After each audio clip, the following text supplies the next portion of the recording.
First thing my mother-in-law said when she opened the door wasn't hello. It wasn't come in, it's freezing. It was, you actually brought her. Like my daughter was a problem she hadn't budgeted for. I stood on that porch with Rosie on my hip. She was 14 months old, still in her little red coat with the white buttons, and I just blinked. The cold was sharp, the kind that gets into your ears and stays there. I'd driven 4 hours to get to that house. 4 hours with a toddler who kept throwing her pacifier into the back seat and screaming until I fished it out at red lights. 4 hours because when my mother-in-law called 3 weeks earlier and said, "Please come for Thanksgiving, we miss you both," I had actually believed her. Her name is Judith. My husband, my late husband, used to say she meant well. Derek said that about a lot of things that didn't mean well at all. Derek passed away 22 months ago. A car accident on a Tuesday morning in March. The kind of day where nothing feels like it should be the worst day of your life. He was 34. I was 31. Rosie was 4 months old and had just started sleeping in 3-hour stretches. And then suddenly I was a widow learning how to function on no sleep and no partner and no roadmap for any of it. I want you to understand who I was before I walked into that house. I was a woman who had spent nearly 2 years rebuilding herself from the foundation. I'd gone back to work part-time when Rosie was 7 months old. I am a paralegal, and my firm was patient with me in a way I will be grateful for the rest of my life. I'd found a rhythm, a small apartment in a suburb outside of Columbus, a daycare Rosie loved, a Saturday morning routine involving coffee and cartoons that felt like something close to peace. I wasn't okay, but I was functional, and I was careful about what I let into my life because I knew I couldn't absorb much more disruption without cracking. Which is why I should have listened to my gut when Judith called. She and my father-in-law Earl lived about 4 hours away in a small town in rural Pennsylvania. Derek grew up there. I'd spent 8 Thanksgivings in that house and I knew its rhythms. The football games Earl kept too loud, the way Judith always made too much food and then complained about the leftovers, the particular silence that fell over the table whenever anyone brought up money. They had 2 other kids besides Derek. His older sister Faye, who lived 20 minutes from their parents and came over for dinner every Sunday, and his younger brother Connor, who was 26 and had been figuring things out for the better part of 4 years, which meant he was living in the basement of his parents' house and working occasional shifts at a sporting goods store. I hadn't seen any of them since Derek's funeral. We'd talked on the phone a few times. Judith called once a month, usually to ask how Rosie was, sometimes to mention some financial difficulty they were navigating. I'd send money twice. Once right after Derek died, when Earl had a medical bill that insurance didn't fully cover. I sent $1,400 because it seemed like the right thing to do. Once, 8 months later, when Judith said the furnace needed replacing, and they didn't have the savings, I sent $2,200 because Rosie and I were doing okay and I still felt like these people were my family. $6,000 and some change over 2 years. Not counting the gifts I kept sending. Birthday cards with cash, a grocery gift card at Christmas, a gas card when Judith mentioned the drive to Rosie's pediatrician appointments was long. Not that she was making those drives. I don't think she visited once. But I kept the door open. Because they were Derek's family. Because Rosie deserved grandparents. Because some part of me still thought that shared grief was supposed to bond people. It doesn't, by the way. Grief just shows you who people already were. I pulled into that driveway at noon on Thanksgiving. The house smelled like it always had, with smoke and that specific brand of fabric softener Judith used. There were other cars in the driveway. Faye's SUV, a truck I didn't recognize that turned out to belong to Connor's new girlfriend. A quiet woman named Ashley who spent most of the day looking at her phone. Judith took Rosie from my arms immediately, which I appreciated until I noticed she was doing it the way people hold a prop. Showing her off to Faye, carrying her into the living room to show Earl, cooing in that performed way, not really looking at her, just displaying her. Rosie was fussy and grabbed at my sleeve, and Judith handed her back within 4 minutes. "She wants her mama," Judith said as if this were a personality flaw. I settled onto the couch and got Rosie a snack from my bag. Earl was watching football. He nodded at me and said, "Long drive, huh?" and then turned back to the game. Faye was in the kitchen with Judith. I could hear them talking in low voices and then laughing at something. Nobody came to ask if I needed anything after 4 hours in a car with the toddler. Dinner was at 2. It was fine. The food was good. Judith could always cook. And for a little while I let myself relax into the rhythm of it.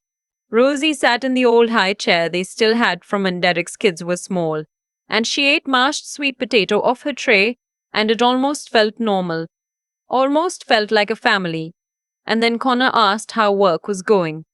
I said it was good, that I'd recently taken on more hours, that the firm had promoted me to senior paralegal, that I was feeling more stable than I had in a while. There was a pause, the kind that has weight to it. That's great, Judith said. You're so strong, you know that? Derek always said you were the strong one. I knew what was coming. I can't explain how I knew, except that I'd felt this particular silence before. That pre-flattery before the ask. The way a conversation shifts half a degree before the request arrives. We actually have been going through a bit of a rough patch, Judith continued. She set down her fork. The property taxes came in higher than we expected this year, and Earl's hours got cut back in October. We've just been stretched thin. I looked at my sweet potato. We're not asking for anything, Earl said in the tone of a man who is absolutely asking for something. We just wanted you to know, Judith added, in case you were in a position to help out. Even a small amount would. How much? I asked. Another pause. Faye looked at her plate. Connor looked at the ceiling. 3,000, Judith said. Would really take the pressure off. $3,000 at the Thanksgiving table. With Rosie still in the high chair. I didn't say yes or no right then. I said I would think about it. And something in me went very quiet, the way things do when you've been patient for a long time, and patience is finally running out. After dinner, Rosie needed a nap. I took her upstairs to the room they'd set up, Derek's old bedroom, and I laid her down and I sat on the edge of the bed and I thought about the math. I thought about my rent, my daycare costs, which were $1,180 a month and going up in January, my car payment, the emergency fund I'd built up slowly, specifically so that Rosie and I would never be in a precarious position if something happened. The $6,000 plus I'd already sent. I thought about Derek, too, because I always think about Derek. I thought about what he would say about this. And I was honest with myself about the answer, which is that Derek loved his family, but he also knew who they were. When we were married, he handled them. He ran interference in ways I hadn't fully appreciated until he was gone, and there was no one left to run it. I came back downstairs when Rosie woke up. Faye had left by then, something about her kids needing to get home. Connor and Ashley had disappeared into the basement. It was just me and Judith and Earl, and the football game was back on, and there was that particular quality to the late afternoon light that makes everything feel like an ending. I've been thinking, I said, about what you asked. Judith looked up. I'm not going to be able to send the 3,000, I said. I'm sorry, I have to be careful with what I have. The room changed. It didn't get louder. It got quieter, which is worse. Earl said nothing. He muted the TV, which he had never done for any conversation I'd ever started, and just sat there with his arms crossed. I understand, Judith said. Her voice was flat. With daycare and the rent increase coming, you don't have to explain yourself. But her tone said the opposite. Her tone said, you absolutely should be explaining yourself, and the explanation should end with you writing us a check. I said I was going to start getting Rosie ready for the drive back. It was only 4 o'clock, but I said we'd hit traffic and I needed to get on the road. Judith didn't argue. She hugged Rosie briefly, that performed hug again for show more than feeling, and said drive safe to me the way you'd say it to someone you were relieved to see go. I buckled Rosie into her car seat in the driveway. It was dark already the way it gets in November, that heavy early dark. My hands were cold. Rosie patted my cheek with one small hand, completely unprompted, and I had to press my lips together hard before I could speak. We're going home, baby, I said. She said home back to me in her approximate toddler version of the word, and I drove. I didn't hear from Judith for 11 days. Then she called on a Sunday evening while I was giving Rosie a bath, and I let it go to voicemail. The message was 4 minutes long. The short version: she wasn't angry, she understood my situation. She just wanted me to know that things were really hard right now, that Connor had lost his job at the sporting goods store, that Earl's knee was bothering him, and that it would have meant so much to have family come through for them during a hard time. I didn't call back that night. I lay in bed, and I read the message 3 times, and I noticed every single thing it was doing. The guilt, the escalation, the implication that I had failed some family duty. I noticed that at no point did it ask how I was, how Rosie was, whether we were managing. It asked for nothing directly and implied everything. I called back the next evening. "Mom," I said. I'd always called her Mom, Derek had insisted, and I'd never broken the habit. "I love you and I care about what you're going through. But I can't be the solution to your financial problems. I have to protect what Rosie and I have." Silence. "We're not asking you to be a solution," she said. The voicemail mentioned $3,000. More silence. "Then Connor needs help. He's family." "I know he's family," I said. "But he's also 26 years old, and I'm a single mother on one income, and I can't." "You got Derek's life insurance." There it was. I felt it in my chest, that particular pain that comes when someone uses your grief like a crowbar. I had gotten Derek's life insurance, $250,000, which sounds like a lot, until you understand that it is the entire financial foundation for a child who has no father. It is not a windfall. It is a responsibility that keeps me up at night worrying whether I've invested it right, whether it'll be enough for college, whether I'm managing it correctly in the absence of the person who was supposed to help me make those decisions. I had never told Judith the exact amount. I realized in that moment that she had been estimating, and that her estimate was the basis for every ask that had come before this one. "That money is for Rosie," I said. "It's not negotiable. Derek would have helped us." Her voice cracked. "Derek isn't here," I said as gently as I could, "and I have to make decisions that protect his daughter." She cried. I held the phone and let her, because I didn't know what else to do, because grief doesn't have an expiration date, and I knew that. I knew she had lost her son. I held that alongside everything else. But I didn't change my answer. December arrived. Rosie learned to say snow and to point at Christmas lights with an excitement that was disproportionate and wonderful. My sister, who lives in Nashville, was flying up to spend Christmas with me, and I was counting down the days like they were something I'd earned. 2 weeks before Christmas, Faye called. I didn't know Faye well. We'd always been polite to each other in a careful way, the way you are with family you didn't choose.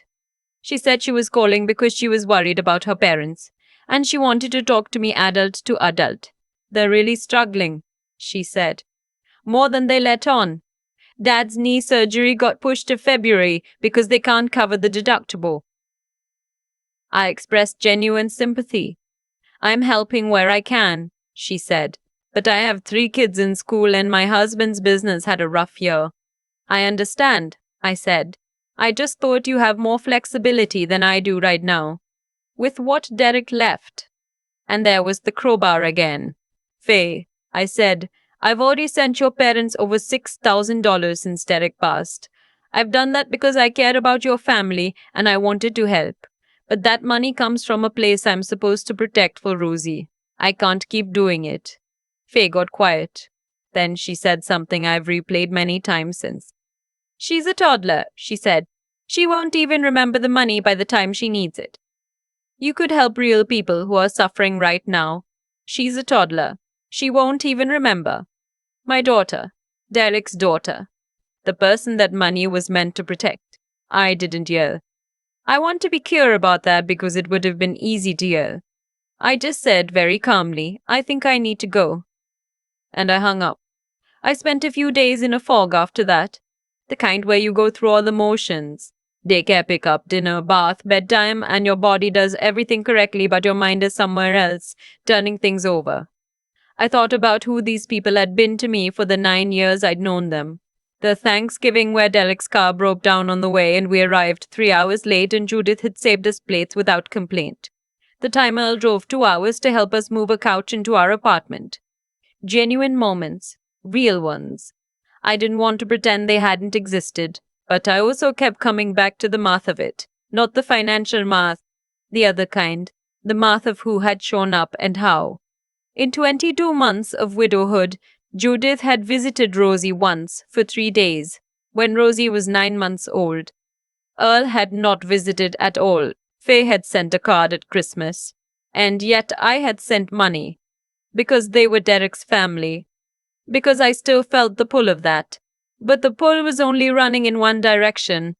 I thought about what Derek actually would have said, and I stopped softening the answer. Derek would have been furious. He was generous, my husband. He would have helped his family in a real crisis, a genuine emergency, a true hardship. But he was also clear-eyed in a way I sometimes wasn't. He'd said once, early in our marriage, my family loves you when you're useful to them. I thought he was being harsh. I understood now that he was being accurate. I made a decision. On the Saturday before Christmas, I sat down at my kitchen table while Rosie napped, and I wrote a letter. An actual letter on paper, because I wanted it to be something real and considered and not a text that could be screenshotted and misread. I wrote it carefully, and I revised it twice, and then I sealed it and addressed it and mailed it. The letter said roughly, "This I love you and I have loved being part of this family. I understand that you are hurting. I am also hurting, in ways that I carry quietly every day. But I've come to understand that the support has not been mutual. I've contributed financially when I was able, and sometimes when I wasn't really able, out of love and out of loyalty to Derek. What I've needed in return: presence, connection, someone asking how Rosie and I are doing. I haven't received. I'm not writing this with anger. I'm writing it with sadness and with clarity. I won't be sending money anymore. I hope we can find a different way to be family to each other, one that doesn't involve my bank account. If that's not possible, I understand. And I grieve that too. I mailed it. And then I cried for about 40 minutes, which felt like the correct amount. My sister arrived on December 22nd. Her name is Beth, and she has this quality of taking up space in the best possible way. She walked into my apartment and immediately put on music and started reorganizing my refrigerator and asking Rosie very serious questions about her stuffed animals. Within an hour, the apartment felt completely different. Lighter. Warmer. On Christmas morning, Rosie woke us both up at 6:15 by standing in her crib saying, "Santa? Santa?" With the gravity of a person who has important business to conduct. We opened presents on the living room floor in our pajamas.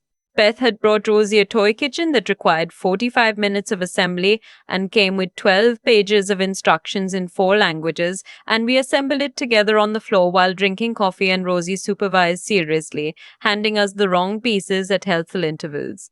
It was the best Christmas I'd had in years. Judith called at 11. I let it ring. She called again at 2. I let that ring too. On the third call at 4:30 in the afternoon, I picked up. "Merry Christmas," I said. "Merry Christmas." Her voice was tight. "I got your letter," I figured. "I don't understand why you felt you needed to write a letter like that." "Because things needed to be said. You made it sound like we were using you. Like we were just after your money." I didn't say anything. "We're family," she said. "Family helps each other." "They do," I said. "Both directions." A long pause. "I can't believe you do this to Derek's memory." And that was the moment. The moment I understood that everything from here on would be weaponized. Derek's name, Derek's memory, Rosie's connection to her grandparents. Anything that could create leverage would be used. I thought about what I'd told myself 100 times in the last 2 years. You can love someone and still protect yourself from them. "I'm not doing anything to Derek's memory," I said. "I'm doing something for his daughter. Merry Christmas, Mom." And I hung up. Beth looked at me from across the room. She'd heard enough to understand. "You okay?" she asked. Rosie was at her new toy kitchen, pressing all the buttons in sequence with tremendous focus. Yeah, I said. I think I actually am. It's been 7 months since that Christmas. Judas sent one more letter in January, handwritten, which surprised me. It was 2 pages and it was angry in places and sad in others, and it said things I've had to work through in therapy. She said I'd abandoned the family. She said Rosie would grow up not knowing her grandparents because of my selfishness. She said Derek would be ashamed. I read it once. Then I put it in a drawer. My therapist. I started seeing her in February, which was one of the best decisions I've made. Helped me name what had happened. The pattern. The way the financial asks had escalated. The way my grief had been used as both a bonding mechanism and a point of leverage. She told me that what I described was a family system that had relied on Derek as an emotional and financial buffer, and that when he died, they'd transferred that expectation onto me. Not maliciously necessarily, but systematically. You didn't fail them, she said once. They failed to see you as a person with limits. I've thought about that sentence a lot. Rosie is 21 months old now. She runs everywhere. She hasn't figured out that walking is also an option for getting places. She says a solid 47 words, and I know this because I wrote them all down in a notebook like the extremely normal person I am. She calls Beth beef, which Beth considers a major honor. I think about what I'm building for her. The apartment that's ours. The routine that holds us. The emergency fund that I haven't had to touch. The slow, quiet reconstruction of a life that has room for joy in it. I don't know if Judith and I will find our way back to something. I'd like to think we could in some different form, something smaller and more honest, where she gets to be Rosie's grandmother without it costing me everything I have. Maybe that's possible. Maybe it isn't. I hold both options and I try not to lean too hard on either. What I know is this. I am not the bank. I am not the stand-in for my dead husband's role in that family. I am Rosie's mother, and I am my own person, and I am still here. Derek would have known what to do. He always did. But he's not here, and I had to figure it out myself. And maybe the only thing I can say is, I did. That feels like enough. I've thought a lot about the moment Judith said Derek would be ashamed. Not because it broke me. It didn't. Not anymore, but because of what it revealed. When people run out of real arguments, they reach for the thing they think will hurt most. That sentence wasn't grief talking. That was strategy. And recognizing the difference was the thing that finally set me free. There's a version of me that would have sent the $3,000. I know her well. She's the version that believed if she just gave enough, loved enough, stayed patient enough, the relationship would eventually balance out. She believed that sacrifice was the same thing as love. That woman sent $6,000 over 2 years to people who never once drove more than 2 hours to see her daughter. She confused guilt with obligation, and she paid for that confusion out of her own savings account. The thing about being used quietly is that it doesn't feel dramatic when it's happening. It feels like being a good person. Every ask sounds reasonable in isolation. The medical bill, the furnace, the property taxes. It's only when you write it all down, when you sit at your kitchen table during Rosie's nap and actually do the arithmetic, that you see the shape of it. And the shape of it was not family. The shape of it was a transaction that only ran one way. What changed me wasn't anger. Anger came and went. What changed me was the moment Faye said she's a toddler. She won't even remember, talking about Derek's daughter, talking about the money Derek worked his whole short life to leave behind for her. That sentence clarified everything. It told me exactly how much Rosie weighed in that equation. And she deserved better than to be the smallest variable in someone else's calculation. I think about the letter I mailed a lot. It scared me to send it. My hands were actually unsteady when I walked to the mailbox. Because I knew what it meant, that I was choosing Rosie over the idea of family, and that those two things had become incompatible. What I didn't expect was the feeling afterward. Not relief exactly. Something quieter. The feeling of having finally told the truth to people who had never asked for it. Doing the right thing for your child doesn't always look heroic. Sometimes it looks like hanging up the phone on Christmas. Sometimes it looks like not calling back. Sometimes it looks like sitting alone in a silent apartment after everyone has left, wondering if you made the right call, and deciding that you did. Integrity isn't loud. It mostly happens in small rooms with no audience. What I know now is this: you cannot pour love into a container that has no bottom. You can try. I tried for almost 2 years, but at some point the pouring becomes its own kind of abandonment of yourself, of your child, of the future you're supposed to be building. Rosie will know her mother was someone who protected her. That's the inheritance I can actually give her. And it turns out that's the one that matters.